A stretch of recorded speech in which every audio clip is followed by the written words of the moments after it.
नमस्कार दोस्तों, स्वागत है एक बार पुनः आपके पसंदीदा चैनल सक्सेसफुल एकेडमी के यूट्यूब चैनल पर। और आज हम यहां पर बात करेंगे जो भी संविधान पढ़ाया है उस संविधान से बनने वाले महत्वपूर्ण प्रश्नों की चर्चा करेंगे। जो भी एग्जाम हो रहे हैं उन सभी एग्जामों को दृष्टिकोण में रखते हुए देखते हैं। आज हम बात करते हैं प्रश्नों की। तो प्रश्न देखिएगा, पहला प्रश्न देखिएगा कि यहाँ पर लिखा हुआ है। पहला प्रश्न देखिए, संविधान सभा की प्रथम बैठक की अध्यक्षता किसने की थी? तो पहला प्रश्न आपके समक्ष है कि संविधान सभा की प्रथम बैठक की अध्यक्षता किसने की थी? तो डॉक्टर राजेंद्र प्रसाद ने किया था क्या? दूसरा है डॉक्टर भीमराव अम्बेडकर ने किया था क्या? तीसरा है आपका सच्चिदानंद सिन्हा ने किया था, या फिर चौथा है आपका एस राधा कृष्णन ने किया था। तो चार ऑप्शन आपके समक्ष हैं और चार ऑप्शन में बताइएगा कि इसमें संविधान सभा की प्रथम बैठक की अध्यक्षता किसने किया था। तो ऑप्शन आपका कौन सा सही है? चार ऑप्शन है आपके समक्ष और चारों में देखिएगा यहाँ पर कौन सा ऑप्शन सही है।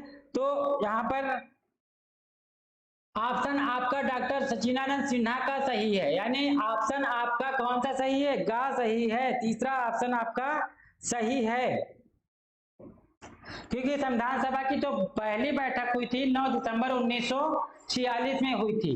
तो 9 दिसंबर 1946 में जो पहली बैठक हुई थी उसके जो अध्यक्ष बनाए गए थे वो सच्चिदानंद सिन्हा बनाए गए थे और वो अस्थायी अध्यक्ष थे। आगे चल के 11 दिसंबर को डॉक्टर राजेंद्र प्रसाद को अस्थायी अध्यक्ष बना दिया गया था। तो याद रखिएगा ये अस्थायी बनाए गए थे और पहले अध्यक्ष। अब दूसरा प्रश्न देखिएगा कि भारत की संविधान सभा का प्रथम अधिवेशन कब शुरू हुआ था, यानी कि प्रथम अधिवेशन कब हुआ था? तो कह रहा क्या 10 जून 1946 को हुआ था। दूसरा कह रहा क्या 9 दिसंबर 1946 को हुआ था। तीसरा कह रहा कि 19 नवंबर 1947 को हुआ था, या कह रहा कि 30 जून 1949 को हुआ था। तो चार ऑप्शन आपके समक्ष हैं, चारों में बताइए कौन सा ऑप्शन आपका सही है। तो यहाँ पर देखिएगा प्रथम अधिवेशन की बात कर रहा है। तो प्रथम अधिवेशन कब हुआ था? 9 दिसंबर 1946 को हुआ था, यानी पहला अधिवेशन कब हुआ था? 9 दिसंबर 1946 को हुआ था पहला अधिवेशन। आगे देखिएगा, अगला क्वेश्चन है भारतीय संविधान को बनाने हेतु भारतीय संविधान सभा के कुल कितने अधिवेशन हुए? तो कुल कितने अधिवेशन हुए थे? कितने अधिवेशन हुए थे? कह रहा क्या 7 अधिवेशन हुए। दूसरा कह रहा क्या 9 अधिवेशन हुए। तीसरा कह रहा क्या 12 अधिवेशन हुए और कह रहा क्या कि 15 अधिवेशन हुए। तो टोटल जो संविधान सभा की बैठकें हुई थी उसमें कितने अधिवेशन हुए थे? तो ऑप्शन आपका कौन सा सही है? टोटल कितने? 12 अधिवेशन हुए थे। कितने अधिवेशन हुए थे? 12 अधिवेशन हुए थे आपके संविधान सभा के। तो आगे देखिएगा क्वेश्चन, अगला क्वेश्चन है कि भारत के संविधान के निर्माण में संविधान सभा को कितना समय लगा? कितना समय लगा, यानी भारतीय संविधान जो बना है आपका, भारतीय संविधान को बनने में कितना समय लगा? कितना समय लगा? तो क्या 2 वर्ष 11 महीने 18 दिन का समय लगा। दूसरा कह रहा 2 वर्ष 7 माह 23 दिन का समय लगा। तीसरा कह रहा 3 वर्ष 4 माह 14 दिन का समय लगा, या 3 वर्ष 11 माह का समय 5 दिन का समय लगा। तो ऑप्शन आपका कौन सा सही है? इसमें ऑप्शन आपका का सही है कि संविधान को बनने में 2 वर्ष 11 माह और 18 दिन का समय लगा था। तो यहाँ पर ऑप्शन आपका का सही है। आगे देखिएगा, क्वेश्चन नंबर 5 है कि भारतीय संविधान के निर्माण के समय संवैधानिक सलाहकार कौन थे? यानी जब संविधान बन रहा था तो उस समय संविधान जो बन रहा था उस संविधान के बनते समय संवैधानिक सलाहकार कौन थे? ऑप्शन आपके समझ 4 ऑप्शन है। चारों ऑप्शन में देखिएगा कि चौथा ऑप्शन कह रहा कि डॉक्टर बी आर अम्बेडकर थे क्या। दूसरा कह रहा क्या डॉक्टर राजेंद्र प्रसाद थे। तीसरा कह रहा डॉक्टर बी एन राव थे क्या। चौथा ऑप्शन कह रहा के एम मुंशी थे क्या। तो संवैधानिक सलाहकार पूछ रहा, तो संवैधानिक सलाहकार कौन थे? तो यहाँ पर देखिएगा संवैधानिक सलाहकार कौन थे? बी एन राव थे। संविधान सभा के संवैधानिक सलाहकार कौन थे? तो बी एन राव थे जो संवैधानिक सलाहकार बनाए गए थे। आगे बात करते हैं, क्वेश्चन नंबर 7 की बात करते हैं। तो क्वेश्चन नंबर 7 देखिए क्या कह रहा है।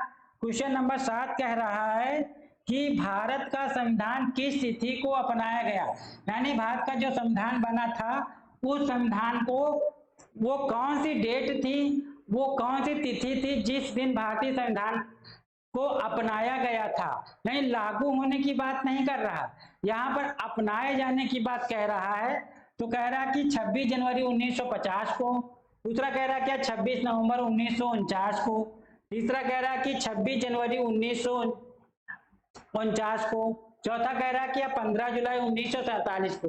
तो चार ऑप्शन है आपके समक्ष और चारों में कौन सा आपका सही है।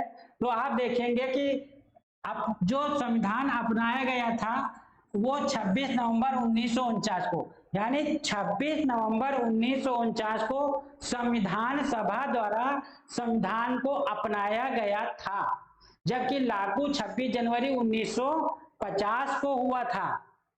आगे देखिएगा 8वां क्वेश्चन क्या कह रहा कि B.R. अम्बेडकर का संविधान सभा में निर्वाचन हुआ था, यानी जो B.R. अम्बेडकर थे, भीमराव अम्बेडकर थे, उनका निर्वाचन किस क्षेत्र से हुआ था। तो चार ऑप्शन है, कह रहा क्या पश्चिम बंगाल से हुआ, दूसरा कह रहा क्या मुंबई प्रेसिडेंसी से हुआ, तीसरा कह रहा तात्कालिक मध्य भारत से हुआ और चौथा कह रहा कि पंजाब से हुआ। तो चार ऑप्शन है कहां से हुआ था, तो इनका याद रखिएगा पश्चिम बंगाल से हुआ था। पहले इनका पश्चिम बंगाल से हुआ था और बाद में ये मुंबई से इनका हुआ था। तो आपको यहाँ पर ऑप्शन के अकॉर्डिंग देखना है। तो पश्चिम बंगाल से इनका हुआ था, क्या चुनाव हुआ था, ये चुन के गए थे संविधान सभा में। आगे बात करते हैं। तो अगला क्वेश्चन देखिएगा, भारतीय संविधान सभा में कुल कितनी महिलाएं सदस्य थीं। कह रहा कि भारतीय संविधान में कुल कितनी महिलाएं सदस्य थी। तो ऑप्शन ए है 15 थी क्या, ऑप्शन कह रहा बी क्या 13 थी क्या, ऑप्शन सी कह रहा क्या 12 थी क्या और डी कह रहा क्या 10 महिलाएं थी क्या। तो जब संविधान बन रहा था तो उसमें कुल कितने सदस्य थे, तो कितने सदस्य थे, तो उसमें से महिलाएं कितनी थी। तो महिलाओं को याद रखिएगा कि यहाँ पर महिलाएं कितनी थी, तो 15 थी। कितनी थी, 15 महिलाएं थी जो संविधान में बनते समय चुनी गई थी अलग अलग क्षेत्रों से। आगे देखिएगा 10 नंबर क्वेश्चन क्या कह रहा कि भारतीय संविधान के प्रारूप समिति का अध्यक्ष कौन था। तो यहाँ पर प्रारूप समिति की बात कर रहा है।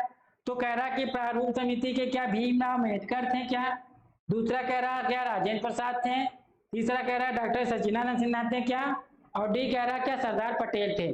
तो चार ऑप्शन है, चार में बताना है कि आपके प्रारूप समिति के अध्यक्ष कौन थे। तो प्रारूप समिति के अध्यक्ष कौन थे, भीमराव अम्बेडकर थे।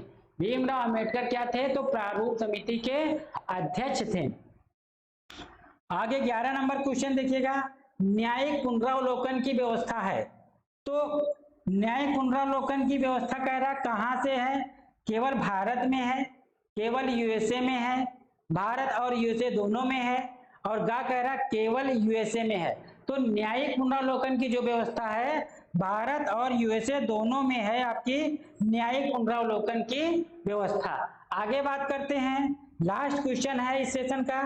तो लास्ट क्वेश्चन की में देखिएगा, लास्ट क्वेश्चन क्या कह रहा है, भारतीय संविधान में राज्य के नीतिगत तत्व। अब राज्य के नीतिगत तत्वों का संकलन किस देश के संविधान से किया गया है। तो नीति निर्देशक तत्वों का उल्लेख कहां से किया गया है। तो देखिएगा नीतिगत तत्व किस भाग में है, तो भाग किसमें है, तो भाग किसमें है, भाग किसमें 4 में है। कहां से लिए गए हैं, तो कहां से लिए गए हैं, आयरलैंड से लिए गए हैं, आयरलैंड से लिए गए हैं। अगर पूछता कि आर्टिकल बताओ, किस आर्टिकल से किस आर्टिकल तक है, तो 36 से कहां तक है, 51 तक है। तो इस तरीके से देखिएगा कि कह रहा फ्रांस, कह रहा आयरलैंड, कह रहा यूएसए और कह रहा कि जापान। तो कहां से लिया गया हमने बता दिया है, नीतिगत तत्व कहां से लिए गए हैं, आयरलैंड के संविधान से लिए गए हैं।